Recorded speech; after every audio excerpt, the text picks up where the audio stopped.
and Syria is now begging the United Nations to please do something about it. Syrian journalist Kevork Almasian joins us to discuss. So thank you for joining me. Can you remind our audience how and why the United States is even there in the first place before we get to this bit of news? Thank you very much for having me. It's a great pleasure to be on your show, always, like always. Actually, the United States interference in Syria goes back to the 80s and the 70s. They tried to do the coup d'etats in Syria multiple times during the 80s by supporting the Muslim Brotherhood, but most famously because during the era of social media that everybody's speaking about the Syrian case, it started in 2011. They tried to overthrow the government through proxies, and most of them were radical Islamists. So if you believe that the attacks on 9/11 were carried out by Al Qaeda, if you believe so, the United States was directly supporting these jihadists on the ground in Syria in order to occupy certain areas, and these areas were rich of fuel, oil, and gas fields. And the proof and evidence for that is in 2012, the Defense Intelligence Agency of the United States, they prepared an investigation and a report, and they sent it to Barack Obama when he was a president, and they warned him that the active forces on the ground in Syria who are fighting against President Assad and the Syrian army are the Al Qaeda affiliates. And they specifically mention eastern part of Syria, which means in Deir ez-Zor and on the borders with Iraq. And they say the Are Iraqi. you talking about Al Nusra Yeah, here? yes, That faction? yes, Yes. and Go the ahead. report specifies and says that the Iraqi branch of Al Qaeda, they are active on the borders and they are infiltrating the borders, and they are also supporting the Syrian branch of Al Qaeda there. So whether when the American side wants to send weapons and ammunition, they're going to end up in the hands of these terrorists. And these terrorists, they occupied the oil and gas fields for a very long time, since 2012 and 2013. And when the Syrian army launched a major military offensive against them, this was in 2018 with the support of Russia and Iran. And they pushed back the ISIS terrorists because Al Qaeda later, they had a split between Al Qaeda and ISIS. The leaders were fighting, so there was a split, and ISIS occupied these areas in 2015. The Syrian army managed to push back ISIS from the deserts. And when the Americans saw that the Syrian and the Russian and the Iranian side, they were going to crush ISIS, they have created a new force on the ground called Syrian Democratic Forces. The Syrian Democratic Forces are mostly YPG and the PKK forces, and they're around 60,000 fighters. And these fighters, they managed to occupy the oil and gas fields on the eastern shore of the Euphrates. If you allow me, I will show the map of control over Syria, and I will, just for the audience to know how the Syrian geography looks like today. This is the entire Syrian geography. The red one is controlled by the Syrian army, and the yellow one is controlled by the American forces, and also this green side is occupied by the American forces. If we zoom in just a little bit, we will see that all these areas are full of gas and oil fields. And those are the areas that the American forces are stationed, and they are looting the oil of Syria. Actually, they're extracting it, and then they are sending it to Iraq. And from Iraq, it is going to other countries. And the United States is basically also financing its stay in Syria through the revenues of the oil fields. But most also famously, this area, the green area, is also occupied by the United States because the US forces, they want to block any trade route and trade activity between Syria and its neighboring countries. This is the most important border crossing of Syria to do trade with Jordan and Iraq. And as you can see, the United States is blocking Syria not to do business in its neighboring countries through this border crossing, and also looting and occupying the oil fields on the eastern shore of the Euphrates, where it is clear on this yellow side. Right. In fact, Stephen Gowans, in his great book, Washington's Long War on Syria, says that Syria comparatively doesn't have as much oil as its neighbors. So that's like a perk for the United States. What they really are interested in is blocking Arab nationalism. And in fact, they've been doing this since Bashar al Assad's father, Hafez al Assad, was in power. So that is not new. Would you agree with that? Actually, that's one of the reasons why the United States has been targeting Syria. It's the pan-Arabism of Syria, which is a model of uniting the Arabic countries, not on ethnic lines, but rather on the interest lines. And what is the interest of the Arabic countries is to have a sovereign countries, is to have economic integration, and also to liberate their natural resources to keep it for themselves. And this was the project also by Jamal Abdel Nasser, Hafez al-Assad, and later also Libyan leader Gaddafi, President Bashar al-Assad, and you can see all these leaders were targeted. And Saddam Hussein Yeah, yeah. also So was the, interested the in that. problem Yes. the problem with Saddam Hussein was that he came to power in the late 70s and early 80s with the support of the CIA, so that he fights Yes. against I would say Iran. But later, when he felt that he has a big power in the region because he considered this war as a victory for himself, he started to go against the American interest, and that's when the Americans intervened and they tried to crush Saddam Hussein at the beginning of the 90s when he invaded, especially Kuwait. Although the American ambassador in Iraq back then, she told Saddam that they're not going to do anything if Saddam invades Kuwait. So basically, they trapped him to go into Kuwait. And when he invaded Kuwait, the Americans came and bombed him in Iraq. I want to just Yes. mention one thing, if you It's allow not a me. good story of friendship. Yeah, Yes, I go would just ahead. mention one more thing. Dana Stroll, she is the Deputy Assistant Secretary of Defense for the Middle East now under the Biden administration. 2 years ago, she has a famous statements in a panel about the Syrian war. She says, the United States owns, in her own words, the United States owns 1/3 of Syria, and the United States owns Syria's carbohydrates, and the United States owns Syria's food basket. And she says Whoa. this, Okay. she literally mentions these words, and she says the United States owns these carbohydrates and the food basket of Syria in order to have a leverage over the outcome of the Syrian war in a way that it serves the interests of the United States. They do not Well, mention. that's news to me as an American. Mhm. Didn't know that. Can my passport take me there? Actually, if you want to go to Syria now as a journalist, as an American journalist or any foreign journalist, if you have friendly opinions about the United States forces in Syria, they would allow you to go near even the oil fields where the American forces are located, and then you are forced, of course, according to an agreement with the U.S. Defense Ministry, to post tweets on X and say that the Americans are, quote, guarding the Syrian oil fields in order to block ISIS from having an access to the fuel of Syria. But let me remind everyone what ISIS did with the Syrian oil.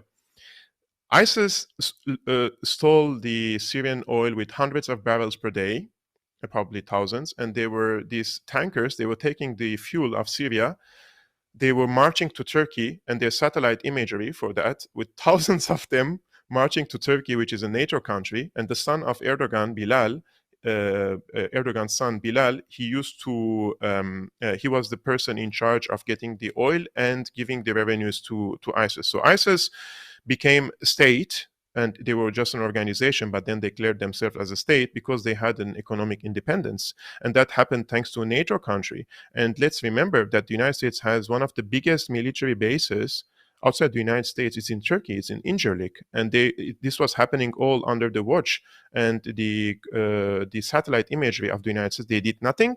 And then when the Russians intervened, the first thing they did, they cut this lifeline of ISIS, which was taking the oil of Syria to Turkey and getting back dollars. But what happened afterwards? The United States just replaced ISIS with something called the Syrian Democratic Forces. So it's still the same. Just the looters are different now, and the revenues of this oil aren't going to the people's benefit in Syria. And Syria estimates the losses over $100 billion. $100 billion, you can reconstruct half the damage that happened to the cities and the governorates of Syria in the past 12 years. Yes, well, let's put a fine point on that because what they're demanding this week is they're demanding a return of the land that the United States occupies and the oil and gas fields of the Syrian state. They're also saying that the U.S. has stolen. The number they put is $115.2 billion worth of oil at an average of 150 100,000 barrels per day. Yes. So the big question here is, what is the United Nations going to do about this? And I think it's a good time to remind our audience that last year when UN Deputy Spokesperson General Farhan Haq was Mhm. asked about this, he was very confused when Chinese journalist Denzi Zhu asked. He was like, I don't know, this doesn't, not the same. It was an amazing piece of video. Yes, Deji. Couple of questions on Syria. Yesterday, there's a drone attack to a U.S. base in northeast Syria, which resulted in one death and 6 injured. After that, U.S. launched a airstrike, also killed 11 people in Syria. Any reaction from the Secretary General on this incident? Oh, well, of course, we continue to be worried about all of the continuing tensions, and we are trying to see what can be done to lower the tensions from different forces in Syria, and we'll continue with those efforts. Do you not to urge everybody to respect the sovereignty and territorial integrity of Syria? Well, of course, that's a given, and obviously it's important that the sovereignty and territorial integrity of Syria is respected. At the same time, you're aware of the complexity of the situation of foreign forces, but we call for them to exercise restraint. But do you think the presence of the U.S. military in Syria is illegal or not? That's not an issue that we're dealing with at this stage. There's been a war. But is that because it sounds very familiar. This week we talk a lot about the UN Charter, the international law, and relative resolutions. But it sounds to me a foreign presence, foreign military based presence in another country without invitation sounds like something else to me. You know. I'll leave your analysis to you. There's at this stage. What's the difference between Syria, the situation in Syria and the situation in Ukraine? There's no U.S. armed forces inside of Syria, and so I don't have a. It's not a parallel situation. You're to some of sure the others. there's no U.S. military personnel in I Syria? believe there's military activity. Yeah. But in terms of ground presence in Syria, I'm not aware of that. Okay, 5 U.S. service members were injured in that attack. If there were no U.S. service members in Syria, how could they got injured? That's weird, right? Should I ask you about that? And by the way, if you're talking about the resolution, the international law, here is the resolution from Security Council 2254, I believe. It says in its PA paragraph, reaffirming its strong commitment to the sovereignty, independence, unity, and territorial integrity of the Syrian Arab Republic, and to the purposes and principles of the Charter of the United Nations. Yes, I'm aware of that, and as you see, that is accepted by the members of the Security Council itself. Yeah, so again, back to my question, is that illegal to have presence in Syria for the U.S. base? According to the relevant resolution that I just read out. Yes, the relevant resolution does call for that, and we call on all countries to respect that. I wouldn't go beyond that at this stage.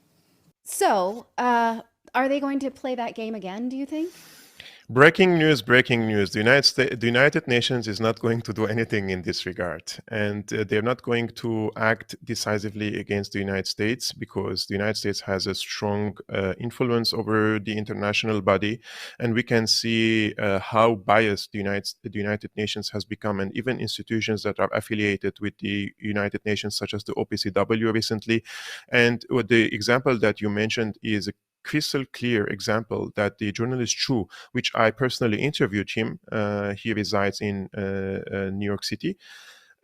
He's a very smart journalist, and he trapped the spokesperson for the UN in this regard. And the United Nations, they refuse to acknowledge that there are American forces in Syria from the first place. They refuse to acknowledge that there are occupation forces, because if the United Nations acknowledges that there are U.S. forces in Syria, the first question mark will come: what's the legitimacy of the US forces in Syria? Because according to the Syrian constitution and also international law, those forces their presence is illegal, because the Syrian government didn't ask the United States to come and help Syria. There is no official invitation from the Syrian parliament or from the Syrian government to the United States to come.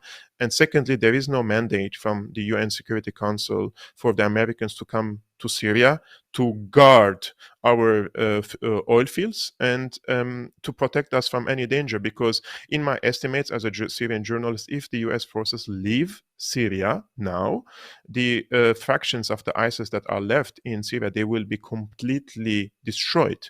But all these ISIS cells, if we remember the map of control over Syria, they are operating on the peripheries of the US forces sites in Syria, and they are waging attacks only against the Syrian army. There is no attack against the American forces in Syria by ISIS. They are only against the Syrian forces. And in the past 3 months, Syria lost over 60 Syrian soldiers because the ISIS cells were committing attacks on the highways where the Syrian army is moving, and they were murdering them in a most merciless way. And these imageries and this news aren't coming to the mainstream media, of course, because if they show it and if they tell the people what's happening in Syria, the people will understand that the presence of the US forces in Syria is not to fight terrorism, but to make sure that these remaining cells of ISIS remain in the Syrian deserts, because the Syrian desert is a very difficult place to fight and to conquer from the Syrian army side. And in order for them to continue this war of attrition against the Syrian side, instead of Syrian side focusing on the American forces. And Dana Struhl's statement in this regard is quite clear. She never says that we are there to fight terrorism. She says we are there to own the Syrian carbohydrates and to own Syria's food basket in order to influence the outcome of the Syrian war. So they would strike a deal with Syria and tell them, okay, if you want to withdraw from Syria, you have to do A, B, C, D, and then we can withdraw from Syria, which is, in my opinion, blackmailing and also terrorizing, because you're terrorizing the people by telling them you're going to freeze in the winter because you don't have a fuel. You're going to have a huge inflation. You're not going to be able to reconstruct your country because you resisted this regime change war project in Syria. And I would call this an act of terrorism. Okay, I have one more question, and it's not a simple one, but we'll do our best.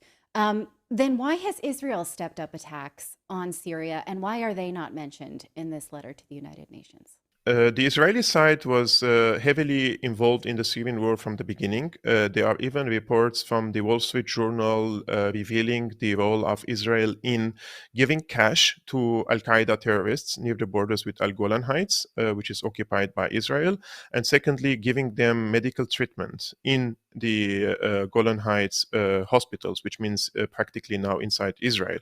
When the ex-Mossad chief of Mossad was asked on Al Jazeera, how is it possible for Israel to give aid to Al-Qaeda? He said, we always have to treat our enemies with in a humane way, and he says, as far as he recalls, Al-Qaeda never attacked Israel before. This is what he says. But then he was asked, okay, then would you give a medical treatment to Hezbollah fighters in Lebanon if they were injured? He says no, because Hezbollah has conducted attacks against Israel. So he contradicted himself when it comes to this humanitarian aspect. But after 2018, when Syria liberated the borders between the Golan Heights and Syria, the current Syria, Israel started to increase its aerial bombing of Syria because their proxies were defeated on the ground in Syria. And the Israeli main concern is Syria's military capabilities. They don't want the Syrian army to restore its military might.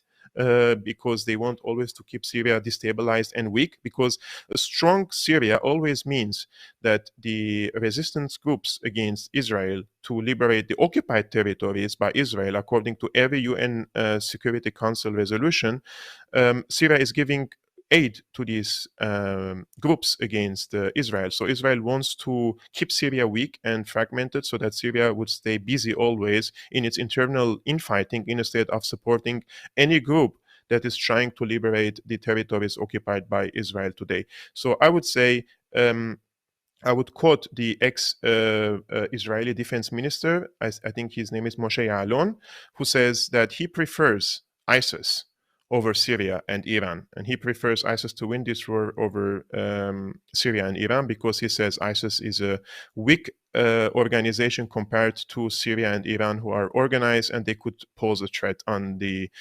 security of Israel. But let's remember, the security of Israel here means territories occupied by Israel. This is East Jerusalem, West Bank, the Gaza Strip, the Golan Heights, Shab'a Farms, all these areas that Israel occupies, they should withdraw from them. So according to international law, if you use force against the Israeli occupation forces on Arabic territories occupied by Israel, it is permissible under international law. So this is what he means when he mentions the security of Israel. Security of Israel is inside the territories of Israel and not on Arabic territories. Okay, thank you for explaining that. And it's interesting to see the two different forces that are that Syria is fighting then, because they have Israel on the one hand and then the United States as an occupier. So thank you for breaking that down for us. I really appreciate it. It's always a pleasure. Where can we find you if we want to follow more of your analysis? Thank you very much, first of all, for having me again. Your followers can find my work on YouTube called Syriana Analysis and also on Twitter, Kevork Almasian. I'm mostly active on these two platforms recently.